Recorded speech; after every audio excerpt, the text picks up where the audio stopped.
Hey guys, it's me, Jack24 here. Today, I'm going to be continuing my reaction series to Muldoon logs. So, as y'all probably know by now, for those watching from my series, y'all probably can skip a few minutes ahead, but as per usual, I just need to double check. Alright, so the property of Jurassic Park's copyright belongs to Universal City Studios LLC to Emblem Entertainment Inc. Anyways, with that out of the way, all of the copyright belongs to Aliwata, and this is coming from the perspective of a former aspiring to be paleontologist that kind of burnt out of paleontology but still keeps up to date on the most recent news that circulates online on studies, species, and what prehistoric life could have been like. Anyway, so since this is covering the Jurassic series, I will be stating a few of the obvious things for kind of what was known at the time for paleontology, and also kind of what my thoughts are on from the series. So far, the creator, Aliwata, has done an amazing job on the series. I kid you not. Like, when I first saw this series, I actually kind of liked it. I liked it so much, I binged the entire thing. Then, I tried getting my dad to binge it with me. So far, we only got up to episode 3, but currently, episode 4 is here, and also episode 11 is actually on its way pretty soon. So that should be coming out, like, probably within the coming week. And for those that don't know, uh, Aliwata does this stuff kind of on his own, so as far as I'm aware, so please go support him, support his channel, go to the original video, watch the original video, and support this man by liking his videos, leaving a comment, and also, depending on what your financial status is, you can help donate to him to help support his channel, because honestly, this amount of content is quite amazing, especially for the Jurassic franchise, which honestly hasn't had anything too good since really about the movie wise, it hasn't had anything good since about. I mean, I will admit the Jurassic World films are good, but they're on a low good tier. Where I would consider The Lost World and Jurassic Park, the first one, are up there. Jurassic Park 3 is pretty decent. I mean, I'll give it this. It's a decent movie, but with the ways on how it was kind of rushed throughout production, it kind of feels a bit janky and not really the best written out of the Jurassic series, but I'll still consider it above Jurassic World. However, I will say that the Jurassic series kind of has been going on a bit of a win streak with a decent meh of a film of Jurassic World Rebirth, and personally, I kind of like the premise of Aliwata's take of this Jurassic Park found footage series, as it kind of is a mixture of both the novels and the films. Well, partially it's a mixture of.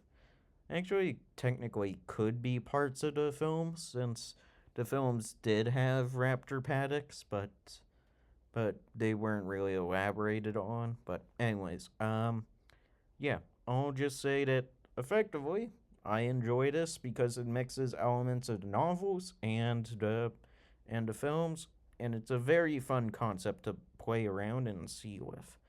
Although it's mainly a lot of Muldoon talking because this is his vlogs, but it's fine.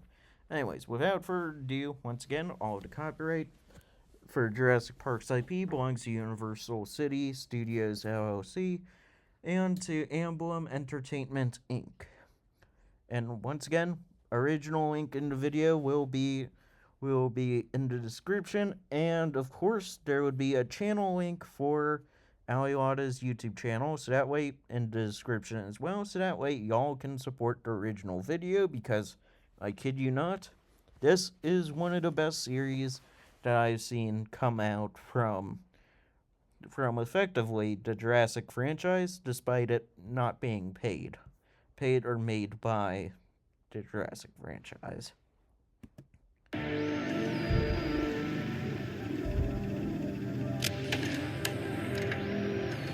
As kind of stated in previous videos, if you guys are watching this from the playlist or just happen to stumble on this, I'll have to keep repeating myself for this, since forgive me if I sound like a broken record, but Velociraptor anterophus is not a real species.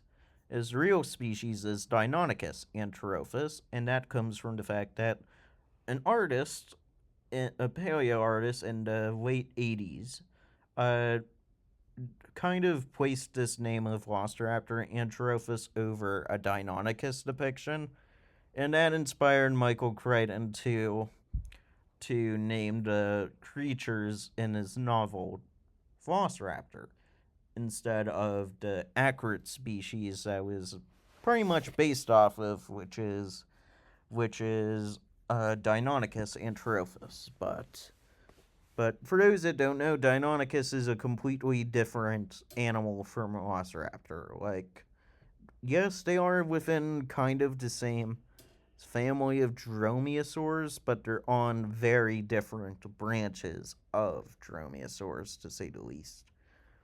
Where Deinonychus is a bit more built for a bit of a larger prey.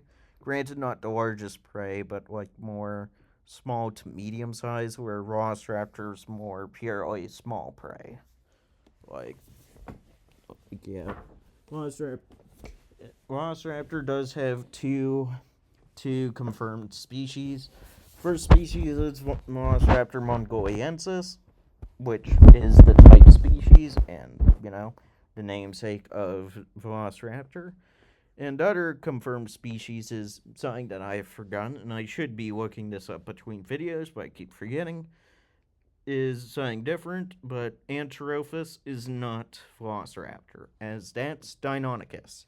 So, yes, all of the film's versions of the Raptors are just pretty hyper scaled up Deinonychus, because at the time of filming, Spielberg got wind of some stuff due to paleontological news about the paper on Utahraptor. Granted, there wasn't much he was able to know about it. All he heard was a bit of a big human-sized raptor, which would eventually become known as Utahraptor. In fact, it was almost named after Spielberg for the scientific portion of the name, but that went to Ostrom, who actually brought on the dinosaur renaissance due to actually Deinonychus.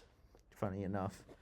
For those that don't know about the dinosaur renaissance, that's when paleontologists realized, oh, these weren't cold-blooded creatures, they were fast, agile hunters. And this was also around a time when paleo art shifted, and the paleontologists shifted from the kangaroo stances for recreating theropods into the more classic, and, well, not really classic, because technically the tripod stance is classic, but into, the modern day version of a theropod stance, which is quite fun. Anyways, sorry about that portion. I'm never going to let that, slide by. I'm going to be doing my paleo nerd mind stuff. I'm going to be voicing that out wherever I can, because honestly, I like talking, and also this is my reaction, so I get to talk whenever I want.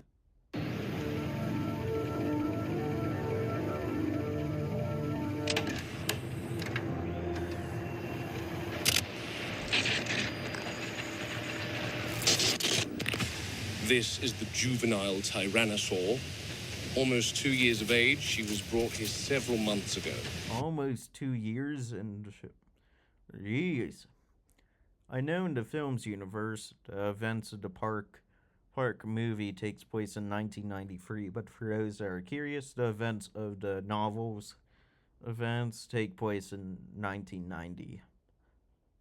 So, yeah, also for those wondering, No, the animals in Jurassic Park are based off of the information that was known at the time. However, were stated both in the films and books. Well, actually, more accurately, in the books, and kind of implied on the film's behalf that they are still genetically different from their actual ancestors. Because in the novel, it's kind of explained that Henry Rue thought he could change the dinosaur genomes into anything kind of he wanted to, like make the dinosaurs more sluggish, slowish, and more like from what popular media at the time, you know, depicted dinosaurs. Because this was during the time when before Jurassic Park came out, where it changed the whole entire world's perspective on dinosaurs. Where people thought they were like the old caveman movies where cavemen would be fighting dinosaurs, or more famously, I think the stance that would be more accurate is to say, think of kaiju like Godzilla in a sense. Like, think of that stance. Anyways, where I'm coming from for this is largely this is this is not an accurate representation of a T Rex. It's the accurate representation of a T Rex from the time that was known of, which in the series, it was late 80s, early 90s when that was made for both Jurassic Park novel and movie. However, in Jurassic World Dominion, which kind of debunks a lot of the theories on a lot of other creatures stuff, which annoys me because they had the perfect opportunity to show the prehistoric real life versions of these beautiful creatures on screen without the, Hollywoodified versions of it for the prologue, because we all saw the prologue of it on YouTube where it actually looked kind of sad because I because I'm not going to lie, it's like you rarely, if ever, get to see any real accurate dinosaurs represented in a movie. Like, I mean, don't get me wrong, Jurassic Park and Lost World showed their behaviors pretty, I wouldn't say spot on, but they showed them in kind of a seemingly more believable and plausible way. But rarely, if you ever get to see the actual full grown animal that's not this kind of movie monster creature that it kind of was morphed into. Like, the real animal was scary to say the least, but yeah. Anyways, I'll let this continue. Understood. The lab wanted.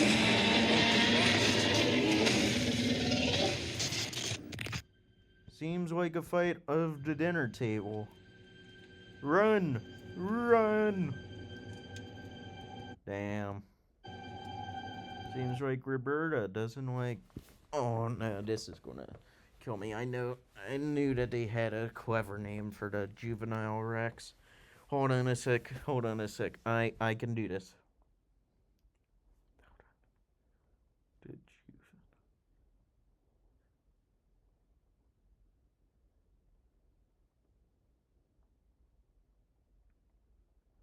Hold on, I got this.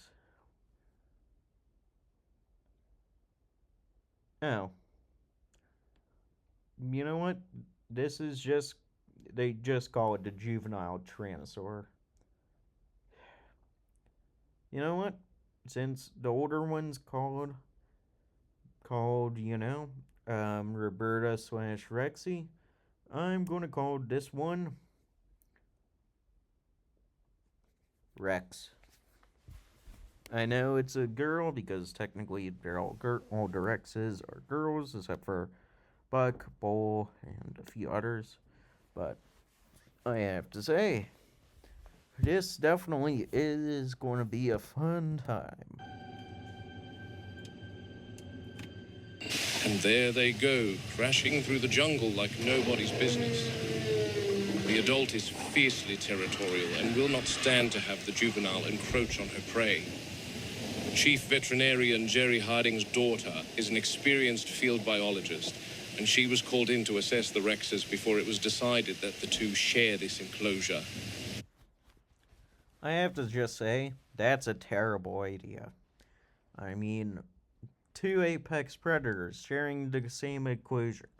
Does that sound good in theory? Yes.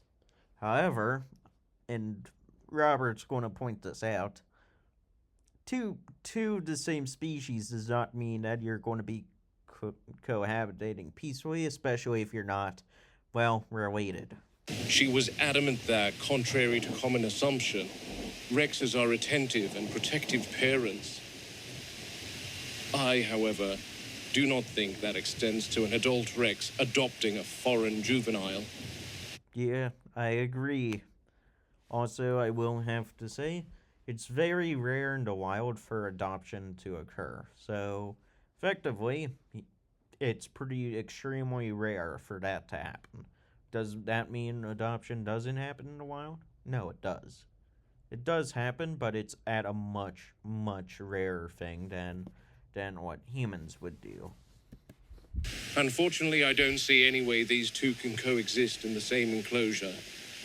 But they are the rock star attraction here, so it should go without saying that the needs of the animals, once again, take a back seat to making profits. Aw, that's just sad. Anyway, I need to head back before this storm gets worse. Hold on a sec.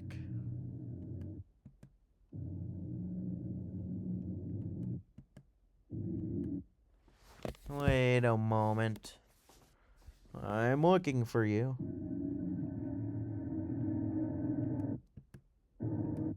Hold on a sec. Guys, I'm sorry. Gotta do this.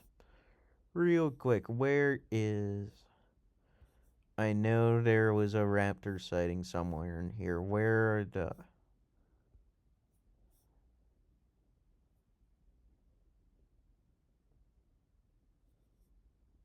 Hold on, where is it?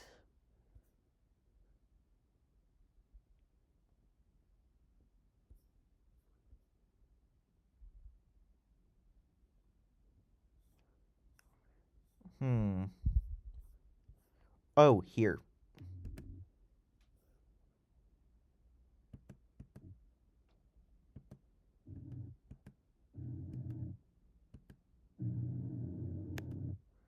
I don't see it. Oh, damn, this is gonna annoy me. Hold on. Where?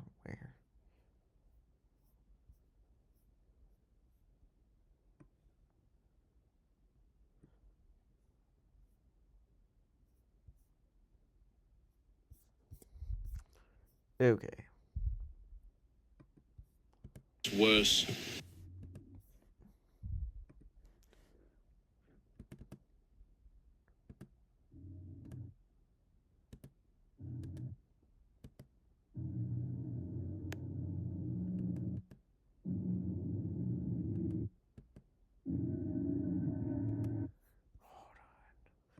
Sorry, guys, I'm trying to see if I can spot the raptor. Star attraction here, so it should go without saying that the needs of the animal. Alright, so...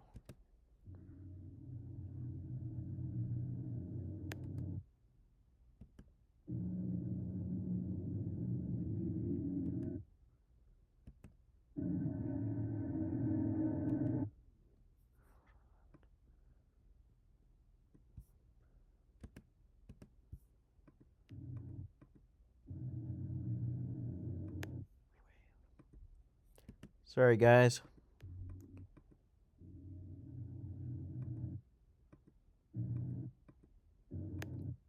Yeah, I think in this area is where a raptor is. Or it actually could be here.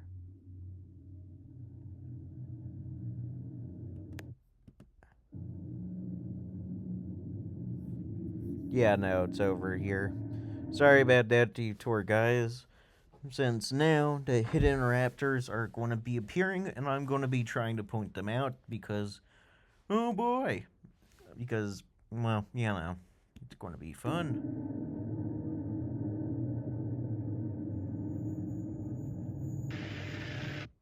Ah! Ah! No! Quick, quick, quick. Give me something to scare that ad away. Sorry, Allie, I know you need the ads, but it's difficult. Tell me the exact number. It's S/E/08. Yeah, I'm on the east perimeter now. Is it freestanding or mounted in a tree somewhere? I think you've just found the answer to it. Because it's right there. But then again, I suppose when you're on the phone, because this is during a time when it was like, you had your ear against the phone, and this one was a little bit of a blockier phone. So I suppose it makes sense to, not do that. Actually, since they've been speaking on the radio, I think this is just still radio. Freestanding or mounted in a tree somewhere? I'm not sure, Muldoon. I think it's in a tree. Oh. No, it's freestanding. Well, it was. Your motion sensor is now being flattened by a 20-ton sauropod. Oh, man. All right. Let me check this out. I'll call you back. Thanks, Muldoon. Jurassic Park has quite a sophisticated surveillance system, incorporating image recognition and motion sensors. That's how the total animal tallies are calculated. This is one of the motion sensors.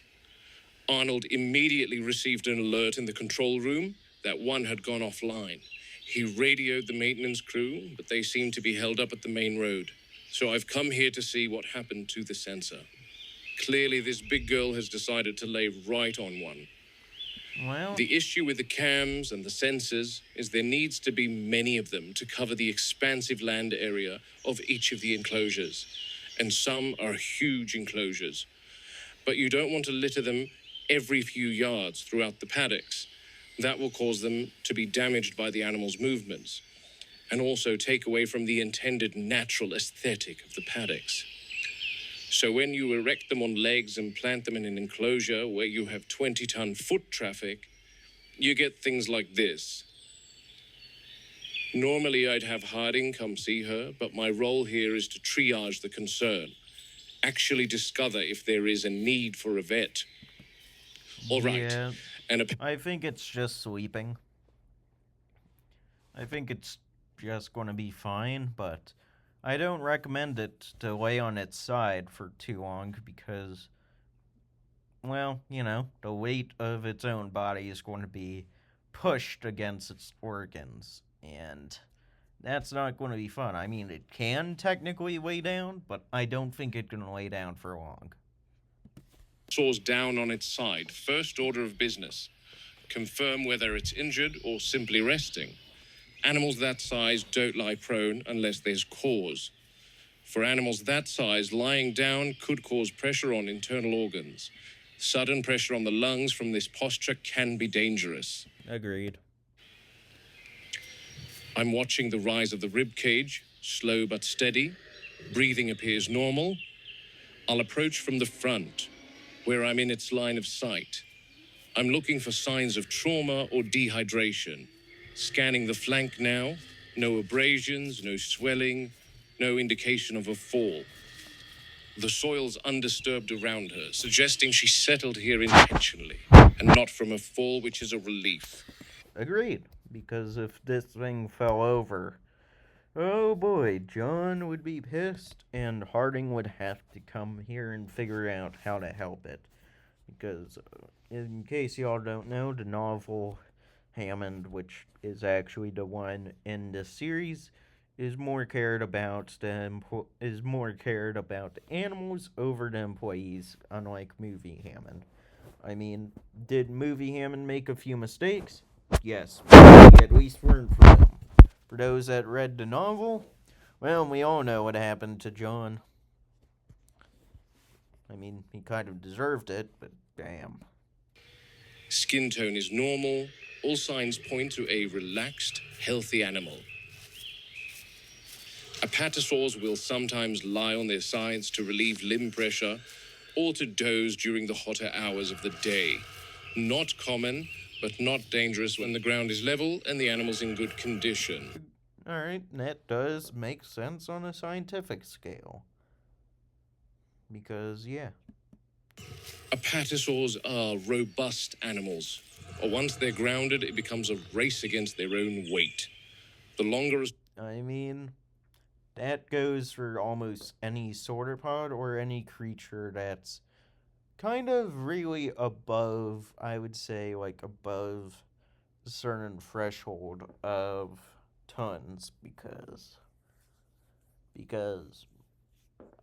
once you, I mean, is it possible for them to weigh down? Yes. But is it possible for them to be, casually resting like that? I don't think so, because the amount of weight, like, and especially in that position, would be more damage. So I think they would probably just do like a sit down, like kind of, you know how like dogs would do a sit down to like rest and like are like doing a resting thing, but also are also going to sprint back up if they get a chance to play. Sauropod stays on its side, the more strain builds on the heart and lungs. In this case, nothing to worry about. I'll keep a short watch and log the behavior for the vet team, but the animal's fine. Just taking advantage of a quiet moment in the enclosure. I mean, that's fair. And I'll check on them tomorrow, Robbie. Yep. Hey, your girl's awake. Yeah. And here we go. Good morning, madam. Slept in, have you? She's freed the motion sensor, Arnold. Okay, perfect. I'm going to reboot that one. Hold on to your butts. Man, they're so majestic. I agree, Robbie. They are indeed majestic. However, I will have to say, Imagine what our world was like 100 million years ago. wait a sec, that wasn't a Batosaurus? What are they feeding that girl? I'm not kidding. Look at her size compared to that size. I mean, granted, a Panosaurus would be that size, but what kind of things are they feeding these Apatosaurs where they are smaller by comparison to these? I guess what could be happening is that these are adults and these are scheduledly released juveniles. Muldoon, it worked. Just plant it back into the soil and we're good. Okay, Robbie, get it done. Ah, an ad. No. Start smash. I'm sorry, Geico. I do not. Am I the only one that thinks that they are just using AI at this point for some of the ads? Oh. This is interesting. Roberta, how are you doing?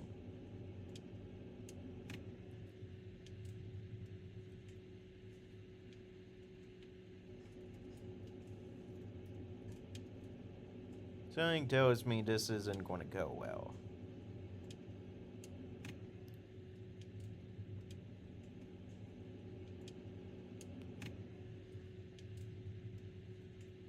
I mean, this must be a pretty decent but scary lunch break.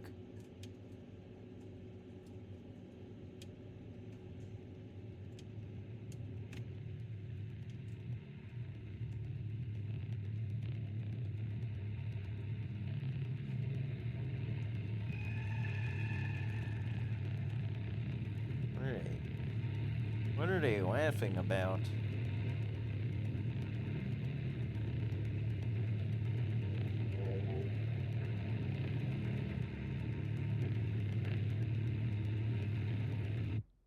Well, actually, let me take a double look at this. Oh, he didn't throw anything. He's doing one of the fake fetch throws you would do with your dog, you know? You would fake you throwing the ball while still holding on to it.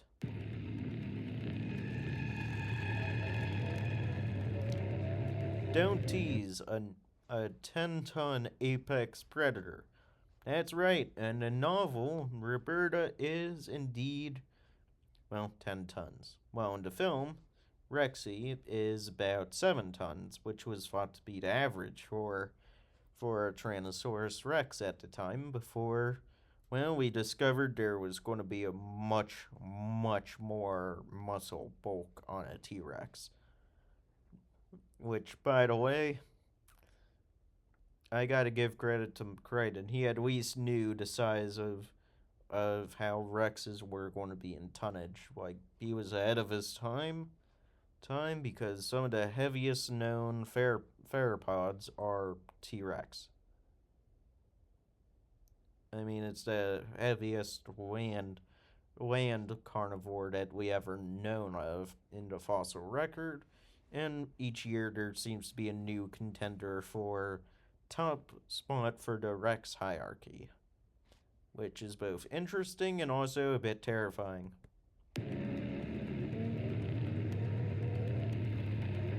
Why are you teasing this predator? I know that the fence will save you, but let's be honest.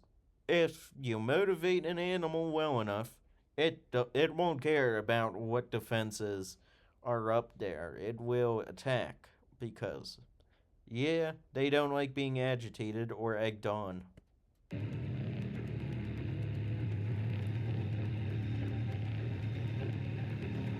Ooh.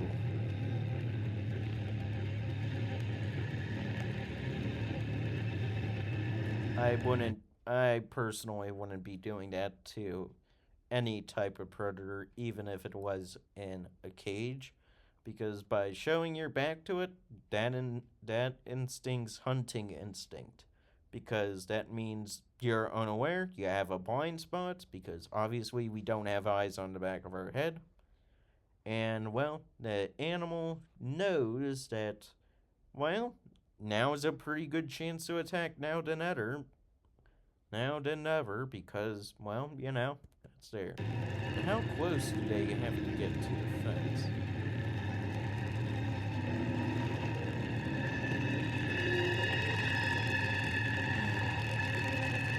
I don't like this. He stepped back. Why is he doing that pose? This is not good.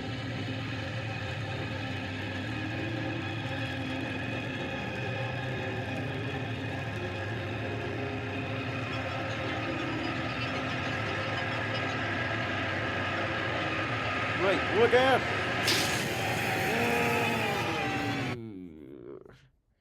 Yeesh. Let's go back.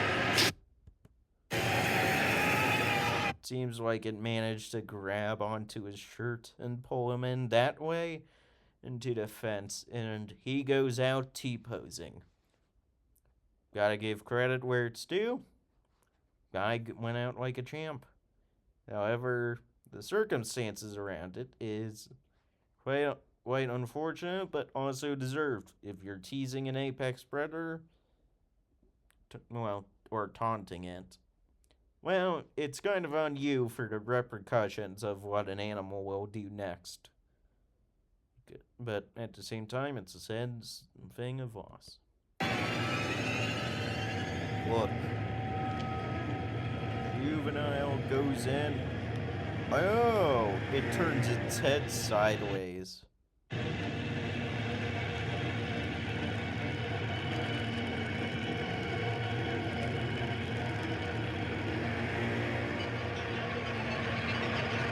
It happened so fast. Let me go back just a little bit more.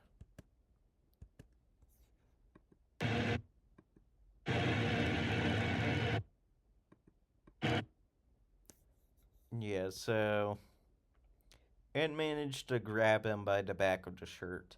That's what I'm getting from this. It turned its head sideways, that way it can partially reach through the fence to grab it. And, well, this poor guy is experiencing, well, the Kaya treatment. We all know Hassan shocked her. the evidence is quite hard to not see that.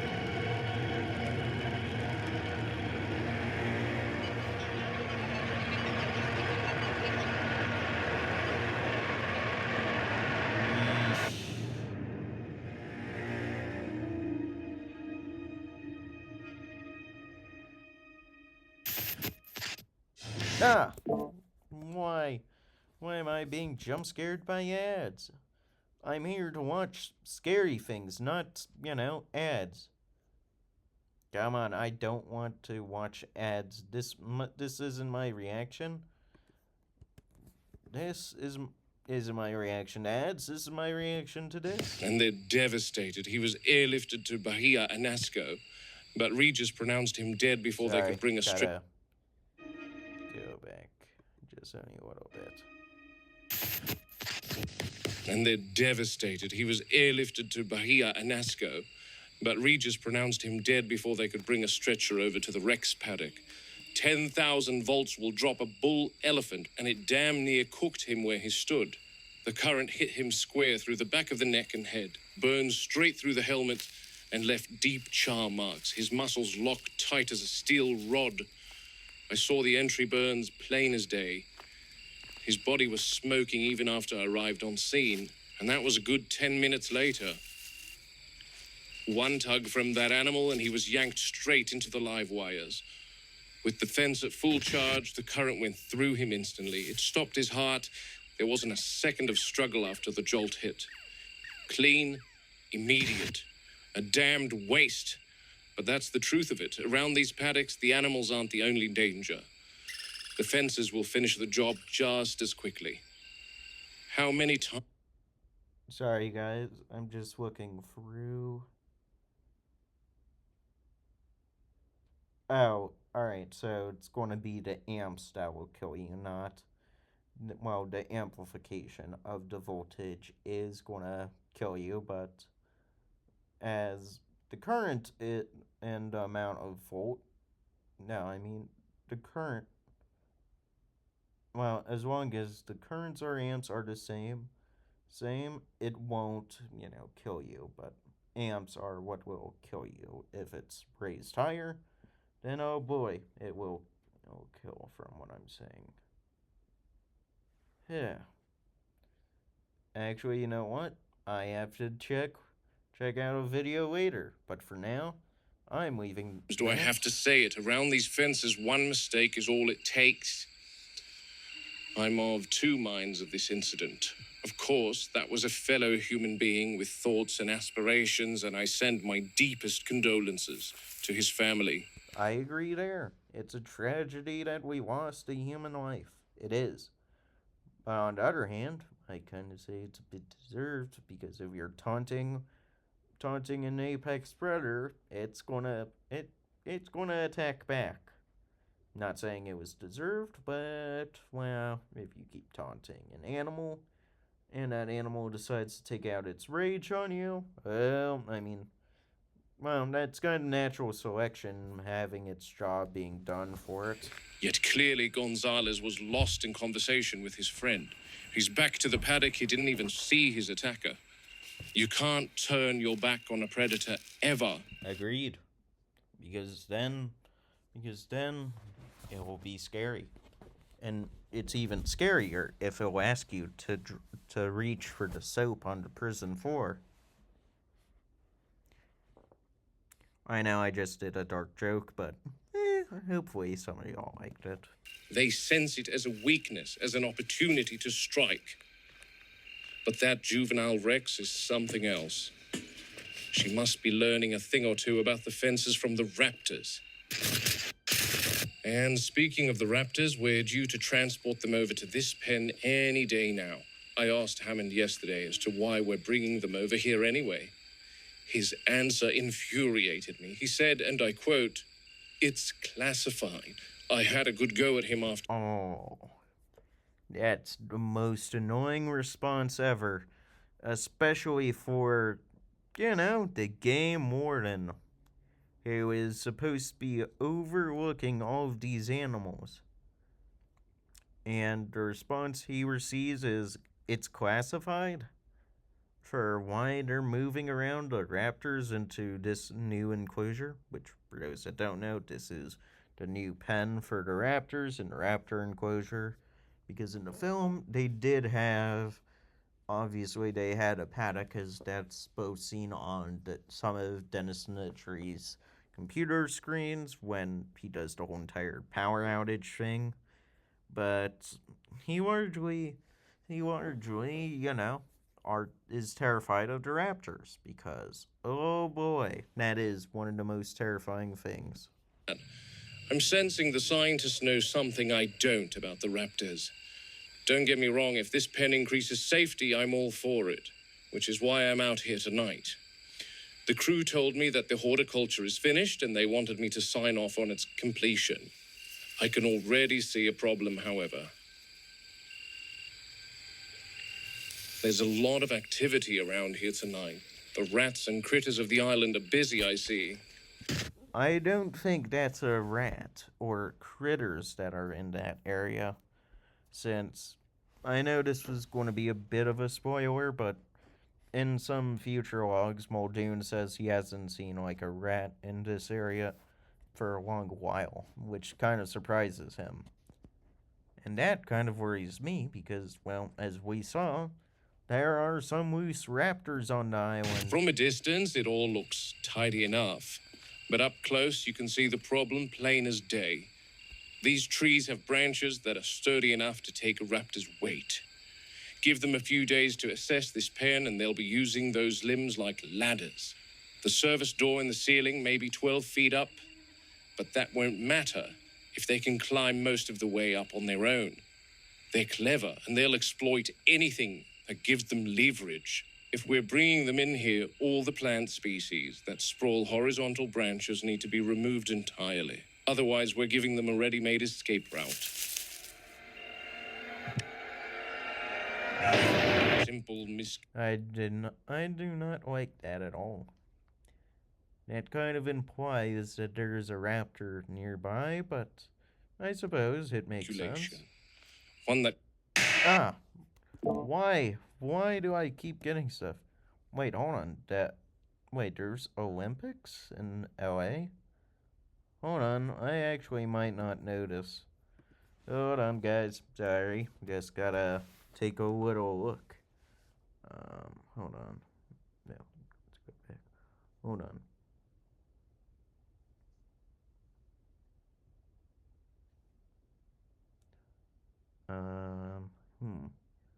No, Winter Olympics are already done, so what was that about? Olympics 2028, let's see. Oh, alright, so that was referring to the 2028 Olympics, the Summer Olympics. That makes much more sense now. Lives. Anyway, here we are. Quiet as ever out here, first thing you notice. This corner of the park might as well be a world of its own. No tour outs, no engines, no shouting, just the wind cutting through the grass. Isolation has its advantages, and you can hear trouble long before it's on you. I can agree. Isolation does have its advantages, if done in moderation. For example, Muldoon is an experienced hunter.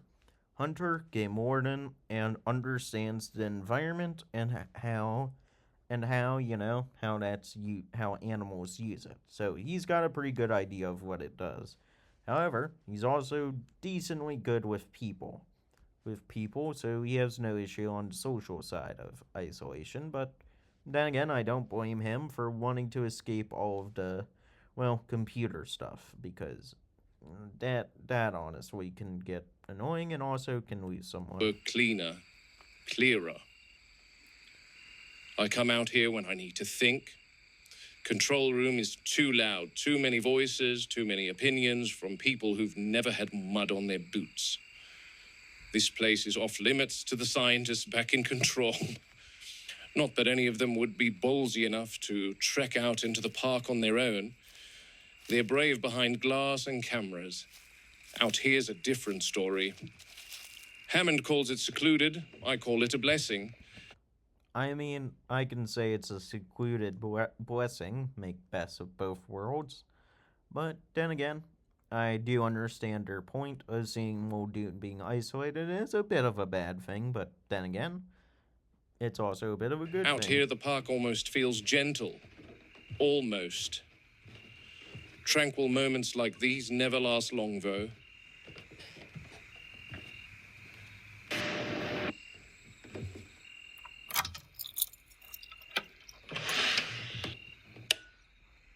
Right then, Stay alert, stay armed, stay alive. You know what? I actually might need to get that poster.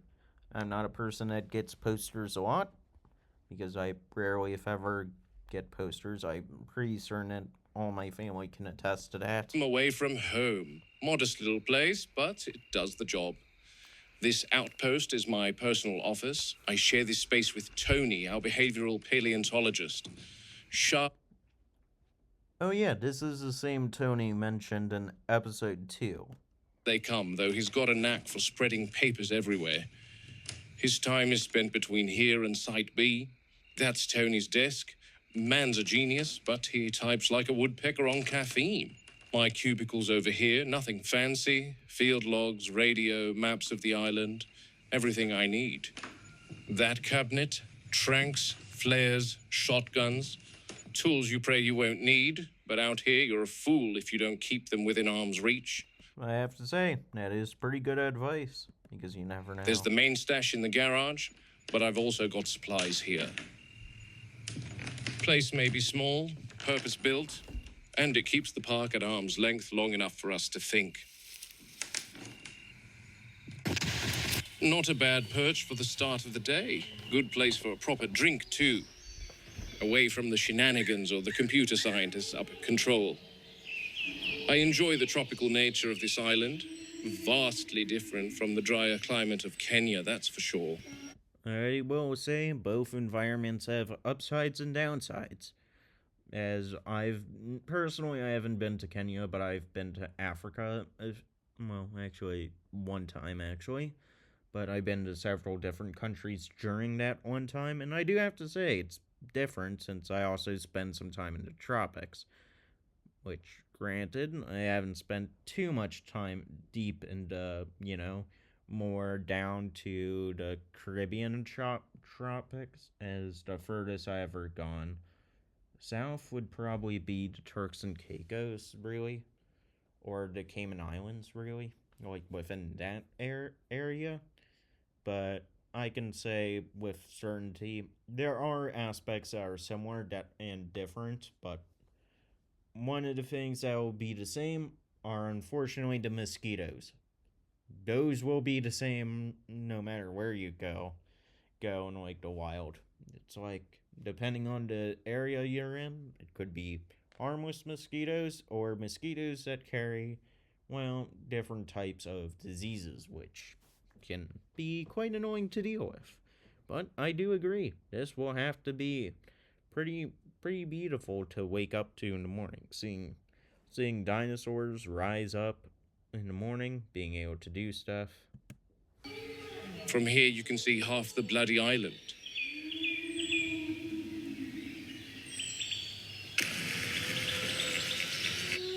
Apatosaurs are up, moving like the whole world's on their schedule. And that was proven yesterday. Look at the size of that girl. Magnificent creatures. I do agree. They are magnificent and beautiful. Now I wish we could go back in time and, well, without messing up the entire timeline, get to see these creatures live their lives and get to watch it up close to see what happens without disturbing the space-time continuum to ensure that, well, history doesn't mess up and we don't end up with something different, but besides that, I loved kind of the behaviors shown here with these apatosaurs. They are beautifully shown as kind of low grub to like mid tree grazers, which yeah, that kind of fits since a lot of the sauropods in the Morrison Formation had different niches to kind of for different parts of plant species, and I believe different types of ferns, because back then grass wasn't evolved yet. Yeah, hard to think that these guys didn't see grass yet. Actually, yeah, grass didn't come until like maybe middle of the Cretaceous, actually. Yeah, I think around middle Cretaceous is when grass started evolving, along with the more beautiful flowers. I mean, granted, some flowers existed, but not a lot. Ah, why am I getting ads? I'm sorry.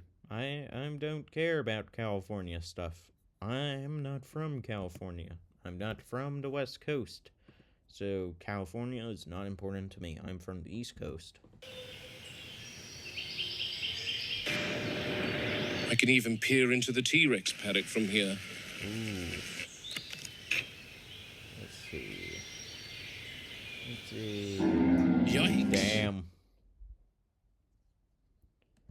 That's I one. didn't expect you to be so close. That's one hell of a morning starter. Well, who needs coffee when you have a sudden Tyrannosaurus Rex jump scare? The adult... It works. It works better when when you least expect a Rex and you're feeling tired, then all of a sudden you have a bunch of energy to run for it. Up, bathing in the lagoon. She sometimes gets sick if she drinks from that lagoon. Not sure why exactly. Wonder if she ever got to that cow. Sometimes we'll put a prey item in here and they survive for a few days, especially the goats. Because they're smaller, they can hide in all sorts of places the adult Rex can't get to. Which is why we're testing using cows to feed the Rexes. But perhaps whatever animal is dropped into there should be tied or something, so that we can monitor the feeding patterns more closely. And here's yesterday's... the Juvenile. Thought she'd be keeping to the back after what happened. That business with the workmen. Ugly bit of misjudgment on everyone's part. She was, however, only being an animal. Agreed. I don't blame the Rex for this incident, nor should I really blame the human, but to be fair, he was kind of asking for it. Didn't understand the fence would finish the job. Best not dwell on it. Agreed. She gets the short end of things in there. The adult takes nearly every prey item we drop in. Massive, dominant, always first to the kill. She leaves this youngster to scrape by on whatever slips through the fence. Rats, possums, anything foolish enough to wander in after dark. Still, she's learning, watching. I think she's come across something for breakfast right now. Let's see. What the? That's a raptor. How did a raptor get in there? I have to say, that was amazing, Allie. Oh boy. Well, since I wish I did a genuine blind reaction to this series when it was coming out, so that way I could, give my actual reviews and thoughts of the series before, I binged the entire thing without thinking of how to react to it, because honestly, I don't think in ways of, oh, I need to react to this to get this outcome to happen, when in reality it's like, I react to whatever I want to react to, even if I've already seen it. But at times like this, for cliffhanger stuff like this, I wish I could, say something that's more equivalent to like, actually knowing like how this is different. But I have to say, this is quite a fun one. This kind of shows some of the daily workings of the park, even though if it's largely from once again, Muldoon's perspective, who's going to have a very different view of the park compared to, well, the average employee that works in the field or in the labs. But it is interesting to see how the animals interact with the equipment and how people and how some workers are interacting with the animals, which are quite nice to see. And honestly, I quite like this more idea of focusing instead of the animals escaping being the main focus. I kind of like the main focus being of how the animals interact with the humans and how they decide, which humans are going to live and which humans are going to die. Anyways, yeah.